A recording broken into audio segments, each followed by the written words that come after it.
What is up? Welcome to the Existential Stoic podcast.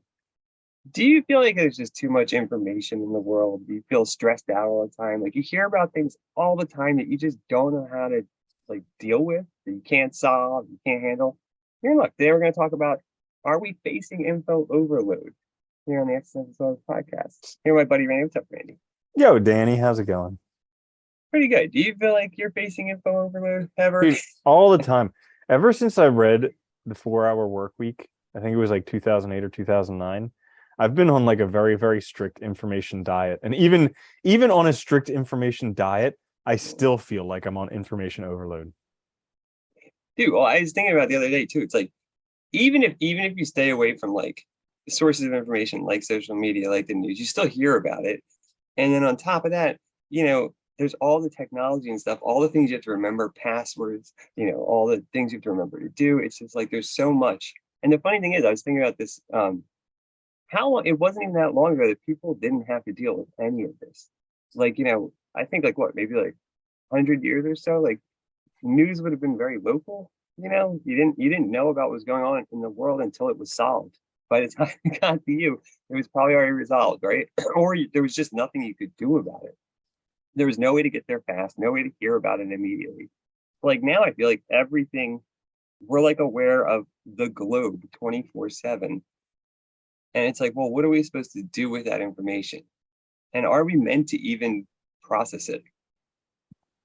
That's a really good point because there was a book that I read a few weeks ago, Goodbye Things, about minimalism. And he was talking Oh, about how basically, we have like a wet computer in our head, and yeah, the technology has not been upgraded in 50,000 or 100,000 years.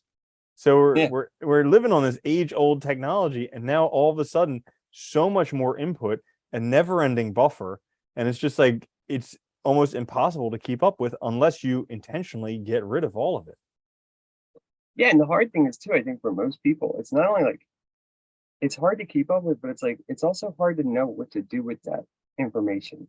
And I think like this is where like we're seeing like I know like they keep finding that like, there's in young people there's like greater and greater rise of anxiety, depression, and obviously it's probably social media and probably the world they live in. And you see it too, people that watch. I mean, I know myself, if I watch the news, I'm like angry because like I can't do anything about these problems. But like now I'm just aware of all of them. And like it's frustrating because it's like, well, what am I supposed to do with this? How do I process it and make sense of it? Like it's good to know, but like at the same time, is it? And the crazy thing is that the news isn't even there to inform you. It's there to make money off of you, and the way that they know how Yeah, to do that is by making you outraged. So yeah, it's basically just outrage porn, and they're trying to outrage some people so that they can play other people against those people's outrage, and then back and forth and back and forth, and it's just a crazy never-ending cycle. what was it? It was, I think it was there was a documentary I watched on social media and stuff too, and it talked about the news too, because like they found out that like obviously like emotional response is way better to get someone to stay and click or to keep watching than like anything else. That's what's going to keep you there. You're not your rational brain, but your emotional response. So of course they're going to show you things that are going to pique your emotions, whether it's like lust for things, or whether it's anger, or whether whatever, or whether it's grief or sadness. They want to get you to spike those so that you keep staying and clicking and watching and whatever. And yeah, it's really, really toxic Hmm. and insanely hard to deal with. Yeah. So, and there's just so many, because even if you try and block out everything, like the amount of social media that I actually use is next to nothing. Like Yeah, never had Instagram, never had Snapchat, like haven't used Facebook since 2009. Like all these things. And yet still, like, because for work I have to go on Twitter once in a while, so like I see those, all of a sudden there's like news feeds coming up oh yeah, because you can't help it. websites you go to, there's these news things coming up because of searches you do, there's news thing, and it's just like no matter where you go, you can't not see it. And even the co-working place that I go to, they have the news on 24/7, and it's literally the same thing every day. Like Yeah, I'm almost certain it's the same thing every day, but it's not. It's just like the same thing with like a different story attached to it. that's the funny thing. You're right. Like if you go out in the world, like any office building you go into, like airport, they're gonna have the news on on TVs Mhm. all around 24/7 for And whatever reason. people I don't know somehow why. think they're being informed by getting that garbage downloaded into their head. Well, that's that whole like, because you hear when you're young, like, well, you got to be informed about the world. You have to be informed if you're going to be a citizen or whatever and make decisions and blah blah blah. And like to a certain extent, it's helpful, but do you really need to be informed about the whole world? Is that really helping you make decisions locally? I don't know. Yeah. Yeah, it's insane. People always I always get a kick out of people who are like, well, you know what's happening in wherever. And I'm like, nah, as a matter of fact, I don't. And they're like, you don't watch the news? Nah, I don't care. Tell me. And then they tell you. They're like more than happy to share it with Yeah, you. And it's like yeah. all of those hours that they spent watching the news and fretting over this one issue, I got the whole entire package in like 5 minutes. Because the truth is, I mean, you watch the first 20 minutes, you've seen the next 20 days of whatever they're broadcasting. It's like this, it is the same thing, just like they're going to analyze it to death, and that's all you're going to see. Yeah. Mm-hmm. What do you Yeah. think too, I mean, about these problems that like we can't solve? Like, Oh, 'cause I think that's like you mean what, like any problem other than ourself? This is the yes, crazy. Okay, yeah, so okay, yeah, yeah, you've yeah. touched a nerve. Let me just tell you, you've touched a No, nerve. yeah, So no, for me too. yeah, this book, Loving What Is. Okay, this book has opened my eyes because she talks about like solving and this is something where like experientially it's worked for me. So it may not be true for everybody, but experiential for me, I've gotten We're some gonna make value from it. wild generalizations. It's Totally. objectively Because if it true. were, yeah, exactly. But like basically she's like there are three people's business in the world. There's my business, there's everyone else's business, and then there's the universe's business. Okay? So trying to take care of anything that's not my business is having my nose in someone else's business. It doesn't work. Yeah, It yeah, just causes stress, it causes anxiety, it causes all these terrible things, but there's zero influence that you have over it. yeah. It's funny too, and like so much, I find so much too of like especially news in the US is just trying to make people do things. Like it's just trying to make people believe what you believe or trying to force people to think the way you think. And like it's ridiculous. It is. Rather than taking care of yourself. I like that idea too, because you really can't. You can't like unless you're gonna like I guess if you're a doctor and you do Doctor Without Borders, yeah, you can go help in certain places. But if like, if there's like a pandemic or something, or there's something going on, like some health crisis. But if you're not, you can't really help that way. That's not an option for you. And I think it is difficult because we hear about all this stuff and like, yeah, what are you supposed to do? Why are we supposed to be outraged about it? Or why are we supposed to be, I Yeah, don't know. it's crazy. There's nothing that can be done. It just causes like so much emotional stress. Like the woman who wrote this book, Byron Katie, she says somebody asked her if she's enlightened. She's like, no, I just know the difference between what hurts and what doesn't. And it like makes Yeah, so much sense because it's like when you spend all your energy on all these other people's things and issues that's never going to change, it causes pain because you're like, they should do this and they're not. They should the world should work this way and it's not. And it's like it causes so much pain. Whereas if you're just like, okay, well, this is the way the world is. How do I fix yeah. myself? And it's fun. And it's like you can be an example to, maybe other people will follow suit or something. But it is funny too, because I've seen so many people too that just like parrot the news all the time. And it's like you're letting that interfere with so much, room that you have for thinking and for solving problems and for dealing with your own life. And instead you're focused on all these other things that really, in some sense, have very little to do with you. Like you're so engaged with this, I see world that. that's I far see away. that now It's so crazy. much all the time. With we have the recession or the depression and the war, and everybody's affected by these outward things. They're like, I'm like, how are things going? They're like, well, there's the depression or the recession and things are getting worse. Stock market's going down and the war. And I'm like, yeah, but how does that affect you? Like, how? And they're like, well, I mean, it's the world. Like, you can't not be affected by it. And I'm like, but literally, like, aside from you thinking all this stuff is affecting you, how have you actually been impacted? Has like a rocket flown into your Yeah. house? Has, have you lost your job? Like, all of these things. And yeah, it's mostly just what goes on up here. It is funny. And it's like, you can tell people know how to deal with it at all too. Cause like I don't in some sense, I mean, I don't even know how to deal with a lot of it. And it's like I feel like, it gets in the way. We don't really have a clear way to manage it. And it makes us so distracted that we're incapable of like actually like living our lives better.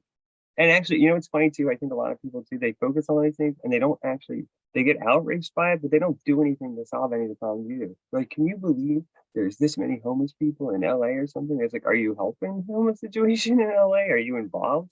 Like, are you doing anything? Oh Have my you like gosh. I written a I letter? I don't laughed. know. I laughed because I think on Google, you know how like under the search bar they oftentimes have something. They're like, watch this video to spread global awareness for, like poverty and all this different stuff. And I'm like, this is a fucking joke because their headquarters is in San Francisco that has one of the world's largest homeless Yeah, problems in the entire world. And they're like, watch this yeah, global poverty thing. It's like, no, you got to clean up like where you are right now. You need to bloom where you're planted and clean that shit up before you're worried about everything else and everyone else and all this stuff. dude. I know somebody out in San Francisco, and they were saying like, dude, it's gotten so bad. They're like literally walking over homeless people to go have like meetings. Like entrepreneurs are having meetings like in these, restaurants and stuff, and literally walking over people. It's insane. Like, yeah. But that's the Okay. funny thing though. It's like, this idea of being like aware of all the problems in the world, but not dealing with any of them. I think that's the other thing too that's funny. It's like we get so overwhelmed by information that we have nothing left to actually solve the problems that before us, especially like if we solved our local problems, you'd have so much more to help with problems far away. But that's the other issue. I think you can't solve them all first right now. And the best chance is to solve the ones closest to home because they're the ones you get the most direct effect on. You make a really good point there. Like we're all so inundated with information and we feel we have to get through this information super fast that we're all in a hurry. But really we're Yeah. going nowhere. And it's like that experiment they did where like you had to walk across the campus to deliver some news and you had to walk over someone who was like Yeah. dying in the middle of the campus. Yeah. And like if you had to get there with a time crunch, you would just walk right over them. But if you didn't, Yeah. you would stop and ask them what's going on. And it's kind of like we're in the same thing where everybody has this time crunch. I mean, we have work, we have children, we have like all these different things. We're all supposed to be billionaires by the time we're 20, or else we're a failure. And it's just like all these We're supposed to be things. perfect at everything we do. I know exactly all these different obligations that we have, and so we can't actually slow down and see what's important. Because like I, I've always been of the maybe not always, but like for a while that I can remember, I've been in the mentality that if I can't do something about it, then it's not worth my energy. So like the homeless Yeah, that's fair. situation, like if I see someone who's homeless, I can go buy them food, and if I can do that, great. Then I made a difference. But I can't worry about what's going on in the news. I can't worry about all these countries in Africa because that's something at the current time I'm just not willing to deal with. So uh it's kind of like we're so burned out from everything in life that we can't even address the person who's starving right next to us. No, it's funny. Like, I think people, because they're so stressed out, they feel like they have to like mention it. So they'll say like, thoughts and prayers, or they'll send a message. It's like, great. That doesn't help anybody. All you're doing is like, it's just, Yep. it is funny that you're not doing anything. You're not A actually billion doing people anything to don't help have a anybody. meal to go home to. Thoughts and prayers. Sorry about I did that. all I could. I tweeted. Yeah. I tweeted thoughts and prayers. I'm good. Moving on to the next problem. Solve that one. Oh my gosh. But it's like the same principle. Like, I don't know. I always think of it as the same principle. Like, you can't help others until you help yourself, like, until you get your shit together, right? I mean, it's kind of true. Like, I know that personally. Like, when I was really depressed and stuff, I couldn't help. I wasn't good to anybody else. Why would I try to solve their? And what advice could I possibly give that would be valid? You know? And like, but once you get your shit together, then you can then you're in a position to help people, and you're in a better position to help people. Just like if you're trying to build your life and you don't have a lot of money, giving away all your money to help others is probably going to set you back and make it worse. Whereas if you get your shit together and then you can help lots of people because you'll have more time and more money to help others. And it's like, I think we don't think like that at all, though. We're just so overwhelmed by this information that we can't even effectively navigate how to deal with it and like what to start on because there's so Yeah, many problems. it's like humans aren't born ready to go. You see like a wild animal. It gets born, 2 minutes later, it's up and running because if it's not, something's Yeah. going to eat it. But like Yeah. humans are Literally. born I don't know, 2 years premature or something like that. Like it takes them a long More time. than that. Yeah, right. Probably like 18. They're born 18 years premature. Okay. We should be like whales in terms of gestation period. But Yeah. we're born so long premature. And not only that, but like there's no instruction anymore. Like it used to be where you lived with your parents, your grandparents, your close community. You went to, whether it was right or wrong, you probably went to some religious institution that had some rules about how to live. There's none of that anymore. Like people get their instruction from what? From public schools, which is terrible at doing it, and Yeah. second from like Instagram or TikTok. Like that's Yeah. TikTok's big thing nowadays. I learned this from TikTok. It's like we get how to live life from public schools and TikTok. If that doesn't say anything for how messed up the world is right now, I think Yeah. And public schools are afraid to help you with anything important because they don't want to be like liable for it. yeah, So like, yeah, it is true though, dude. I mean, I've thought that like a million times. You go to all this school and you come out not knowing how to deal with basic human problems, like how to deal with your emotions, how to deal with grief, how to navigate the world, how to like how to write a resume. Like you come out with no practical information whatsoever that would help you be happy well, and well dude, balanced. we were talking about this this week because I just listened to book 12 of the Meditations by Marcus Aurelius, and he's like literally everything that you want that you have some roundabout method of getting, you could have it now if you just let go of the past, have faith in the future, love what you have right now, and act right. And it's just like Yeah, four things. If you just live your life according to those four things, you could probably have an yeah, amazing life. But yeah. nowhere in school did that ever come up. Nope, no.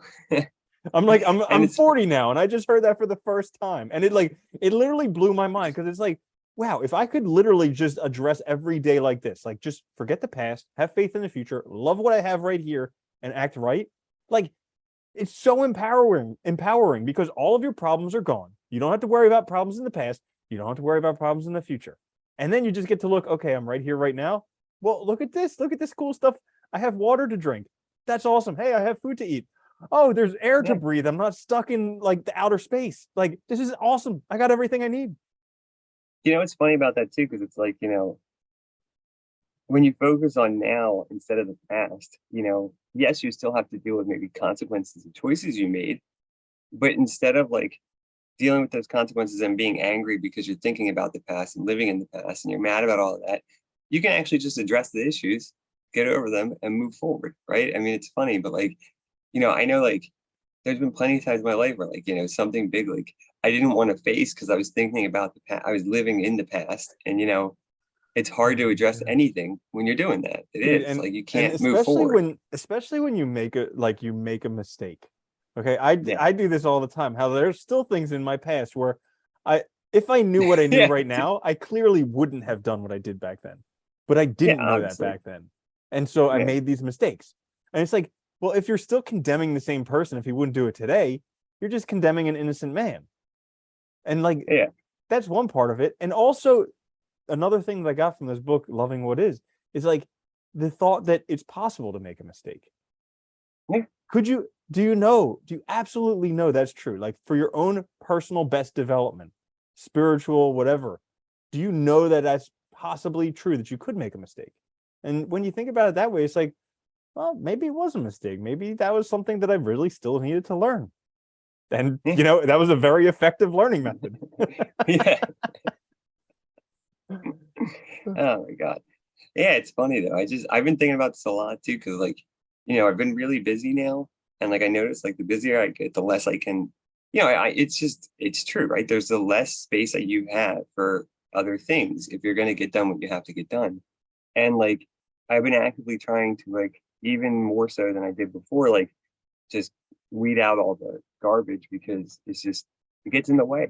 And I think so many people, I see it because just so many people are just so distracted all the time by stuff and just preoccupied that you can't, there's no way you can effectively like live your life, move forward, focus on yourself, and like even do anything good in the world when you're just so overwhelmed by information.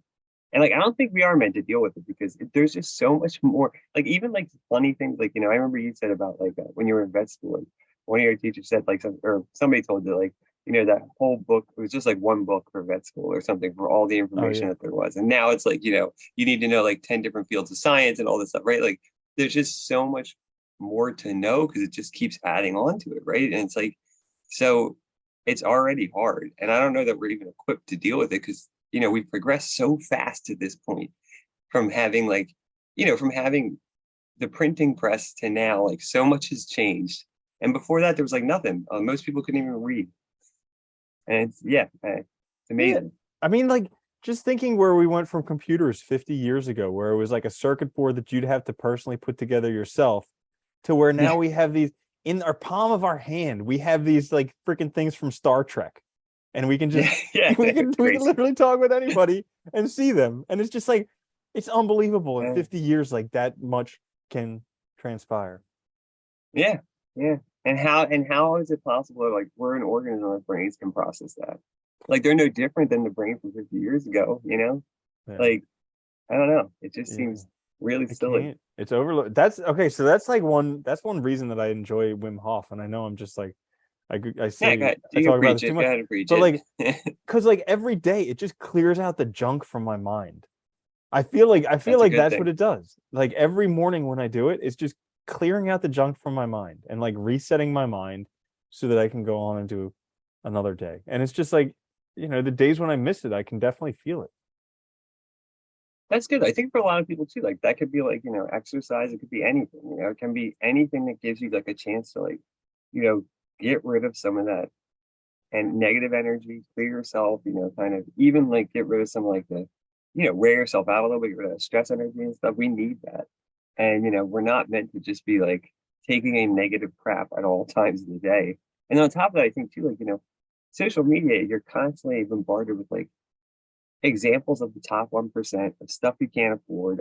You know what I mean? It's like just like lusting after things that you can't have and then thinking about that your life's horrible because you don't have all this crap. And it's like, that's another situation that we would never have dealt with. Even 20 years ago, you didn't deal with that. And Yeah, you saw commercials on TV, but like you weren't constantly like, faced with like how celebrities are living and how this person's doing and how much no, there money this was there person was has. And rich styles of the lifestyles of the rich and yeah, famous. Like that yeah, was the yeah, only glimpse that you got of how they lived. yeah. Yeah. But like I'm pretty convinced that like you can't be anything other than mediocre if you're obsessed with social media. And some people will be like, "Oh, but what about like the Kardashians and Bilzerian and like all these?" And it's like, yes, there's always the exceptions. But like, There are. okay, yes, there's one Kardashian, there's one Bilzerian, there's I don't know, what, 1,000 influencers? There's 5 billion people using this Yeah, stuff on a regular basis. yeah. So what? 1,000 out of 5 billion? Can you even do that math in your head? No. It's like And the how chance. Yeah. Okay, yeah. I was gonna say how many people too that actually did become successful at that. I mean, really, of all the people that tried, think of all the people that tried to be influencers, or all the people that do make content that are like, you're not gonna get to that point. It's not gonna happen. Yeah, and literally they're losing their life making this content. I think that I'm pretty sure they're all convinced that like that getting the good picture is better than actually experiencing whatever they're experiencing. Like I'm pretty sure that's Okay. the mentality that you have to have. Because I was out to I just had like a drink with a friend, and we were watching this one person who literally for we were there for like 30 minutes, and they must have taken 100 photos in 30 minutes, just like nonstop, going between like Instagram and Facebook and all these other ones, like posting photos, sending photos here, taking photos, deleting photos, editing photos. And it's just like the amount of work and energy that goes into that is just Dude, if you take the amount of crazy. work going into editing 100 photos, if you take even if it only takes like a few seconds each one, it's still a lot of work. That's Yeah. insane. Yeah. And I guarantee they didn't notice that like it was a cool, refreshing night. Like I'm pretty sure they Mm. didn't notice like the wind blowing through the trees or like any of this other stuff. They were just like all about that. But that's my judgment and that's my issue that I have to deal Yeah, it's your burden, your cross you have to carry, right? It is fun. I don't know. It's insane though, with. dude. It really is like, Yeah. yeah, you Yeah. can't. How can you be aware of the world around you if you're so focused on that? Is Mm. it even possible? I don't know. Can you process that much? I don't know. But you know what else? I think that because there is this information overload, it actually holds a lot of people back from achieving their goals. So Yeah. Yes, it does. yeah, so Definitely. there was this there's this motivational speaker called Jim Rohn, and I really like everything that he does. He talks about his mentor Earl Shoaff. So I listened to this thing on YouTube by Earl Shoaff talking about like the lessons that he learned. And he was talking about goals, how like most people, we have a list of like 10 goals and we end up accomplishing 2 or 3 and we don't really know why. And it's like, it's literally because we just don't have them clearly enough defined and we haven't actually like put them into our subconscious. Like most of us have kind of a wishy-washy idea of what we want as a goal, but we haven't Yeah, fleshed it real out vague and completely. like, Yeah. yeah. We haven't fleshed it out completely. We haven't written down. We haven't said thank you for it. We haven't imagined what it's like to actually be living that. So it's just this wishy-washy thing. Every once in a while, for the goals that we do achieve, these are ones that most likely we did really have a very good idea of what it looked like. So every time we came up against it, we could find it. And this is something where like this information overload doesn't even give us room to consider our goals because we're No. so distracted on so many other levels that it's like, how can I have goals? I need to have more Instagram followers. Like, Yeah. yeah. Dude, it's funny. I'm seeing now like kids coming to college and like they want to be like their goal is to be an influencer. It's like, first of all, why are you in college and don't Yeah. don't do Why are that? you wasting your parents' money? Yeah, this is not the place for that. Yeah, but it's just funny. I don't know. It's yeah, but you're right though. I think what space do you have left? And like, you look at all these people in the past that had like, I think people took advantage of the downtime they had or being bored to imagine their goals, to work on those goals, to kind of figure it out, to clarify it, or also just to realize that like they're not doing anything and they need to do something. But the thing about all this crap, all this information overload is it makes you feel like you're doing something even though you're not. That is the trick of it too. It makes you feel like you're getting followers, you're getting likes, even if it's a little bit, or you're doing, you know about the world and what's going on, or you're informed, and it's like, so what? Mhm. Like, how is that really giving you space to help you, move forward? Unless you're doing something really specific where, I don't know, I could maybe that's relevant to what you're doing, but I doubt it. Yeah, yeah, absolutely. So how does someone go about getting their attention back? I Getting don't know. It's a undistracted. hard one, right? Because like Oh my gosh. I never ever. I'm probably one of the few people I've never had Facebook ever in my life. So I don't know. Like I've always been kind of hesitant about like I do have some social media accounts, but I use them for certain things and that's it. And then I don't go on it. And I think it is hard for people how you get your time back. I know people recommend like, getting something that tracks your screen time so you can see how you're spending your time and then see how much time you're actually spending on things. Cause I think a lot of people don't realize it that they're spending hours and hours and hours or all day. That might be a start, a way to see like where are you actually spending your time and what can you maybe cut out. I mean I think that's an okay idea, but that's like All telling an right. alcoholic to get a sponsor from a freaking beer company. They're like Yeah, that way right. they'll tell you how much you're drinking. It's like it doesn't really Doing fix that. like knowing how much time you spend on it. People will be like, "Ah, well, I spend 10 hours a day on it, but freaking love it." I think you just got to delete it from your phone. Like Yeah. it's the cold turkey method. Like even the little bit of news that I see when I because there's a in the co-working space in the kitchen there's a TV and it's always playing the news. And so like when I go in there to get a tea, it's always on. And like it's just such a distraction for me, even that little bit. And it's like just finding ways to tune it out of your life because there's no benefit to it. That's the hard part though. It's everywhere, right? I think, that's another good method maybe is like start just cutting things out and see how you feel. Like if you stop watching the news for a week, do you feel better? If you feel better, there's an indication that maybe you should, or if you get more done, or if whatever, like that's a good indication that maybe it's not helpful. Mhm. And maybe you have too much information coming in. I can't believe well, no, I can believe it. But like it blows my mind that it's not like a publicly like we were so concerned with the pandemic. But this is like Oh my one God. of the greatest addictions in the world, but it makes so much money that nobody's talking about it.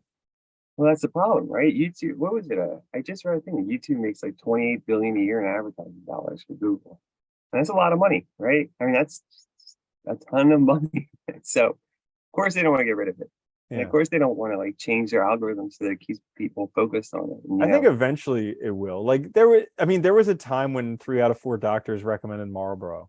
And then, yeah, and then yeah, eventually it got they were to a point healthy. where they're like, okay, we all know that people are addicted to this. It's not good for people.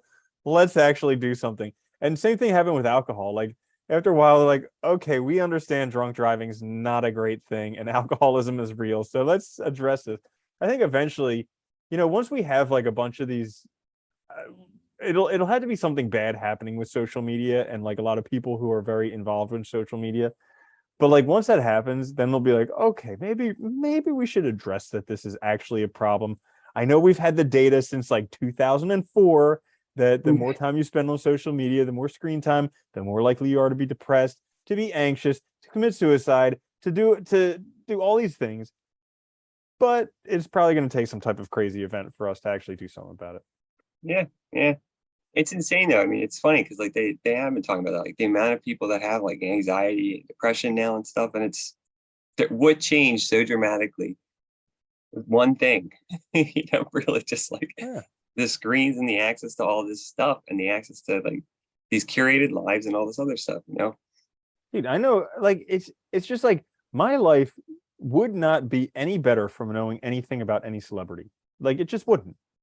But I know No, one person who literally thinks it's their job to know every single thing about every celebrity. They're always watching like entertainment television, always reading those things about the celebrities. So they know like every single thing that every celebrity's done, and they're miserable.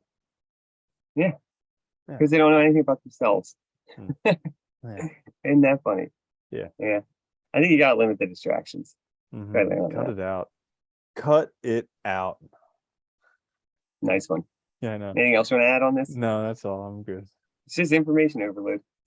Dude, I mean it's there's we've got to reach like a tipping point eventually. There's only Dude, there's only so many more ways that they could force information into us. I know, unless they do it directly through like a chip. Like Yeah. I do wonder, like that's kind of like the only resolution is you hit a point where it gets so bad that people are forced to face it. Because like I don't know how else you can get people to, because I mean I know people that are on their phones all the time and like trying to get them to get off their phone is like impossible. This doesn't happen. Hmm. It is an addiction. I mean, it's totally an addiction. Like, And you it's know, so funny because the input that we have for our phones is so limited. It's like our finger touching a keyboard. Like we don't even have touch typing where it's fast. We have like doot yeah. doot doot doot Yeah, doot it's doot slow. doot doot. And oh my gosh, it's comical watching these. Yeah.